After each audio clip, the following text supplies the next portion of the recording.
আমরা এখন দাঁড়িয়ে আছি জাবুসায়। জাবুসা হচ্ছে রূপসা ব্রিজের নিচে, এটা খুলনা শহরের অপোজিটে। আমরা ঠিক রূপসা ব্রিজের নিচে দাঁড়িয়ে আছি জাবুসার এই মৎস্য প্রজেক্টে। এখানে মাছের অনেক রকমের প্রজেক্ট আছে এবং এই প্রজেক্টে গত 1 বছর আগে আমরা সোলার ইনস্টল করেছিলাম। আজকে সেখানে এসেছি। এখানে প্রচন্ড পরিমাণ কাদা, তাই হচ্ছে আমি স্যান্ডেল খুলে খালি পায়ে দাঁড়িয়ে আছি। তো আমাদের যে প্রজেক্ট আপনারা দেখতে পাচ্ছেন, আমার ঠিক পিছন দিকে আমার এখানে 1600 এটা এখানে 22টা প্যানেল আছে। এখানে হচ্ছে 13,640 ওয়াট মেবি হয়, আমি একটু ক্যালকুলেশনটা দেখে নিই। এটা হচ্ছে আমার 620 ওয়াট করে, 620 এক একটা প্যানেল, এবং 22টা প্যানেল এখানে আছে।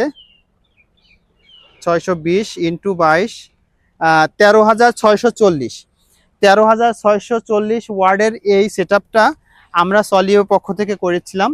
এটা 1 বছর আগে। এই জায়গাটা পল্লী বিদ্যুৎ হওয়ায় যেটা হয়েছে সেটা হচ্ছে এখানে বিদ্যুতের অনেক বড় একটা সমস্যা। যেহেতু সবসময় এখানে অক্সিজেন দিতে হয়, অক্সিজেন দেওয়ার কারণে এখানে বিদ্যুতের সমস্যা, এবং অক্সিজেন না দেওয়ার কারণে অনেক সময় মাছ মারা যায়।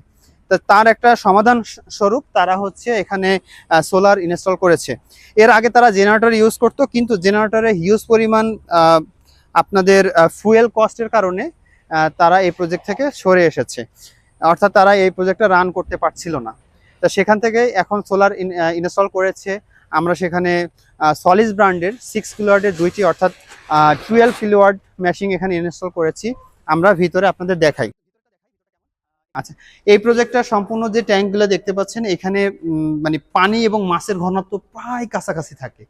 তো এখানে যেটা দেখছেন, আপনারা দেখতেছেন এই যে উপরে যে পাইপ দেখতেছেন, এখান থেকে হচ্ছে পাম্পের মাধ্যমে একটা হাওয়া ব্লোয়ার থাকে, ব্লোয়ারের মাধ্যমে অক্সিজেনগুলো এই এই পাইপের মাধ্যমে, হলুদ পাইপের মাধ্যমে এসে এখান থেকে সবসময় হচ্ছে বুদবুদ বুদবুদ করে হচ্ছে একটা মানে অক্সিজেন দেয়, এবং অক্সিজেন দেওয়ার পরে এখানে প্রচুর পরিমাণ মাছ চাষ করা হয়।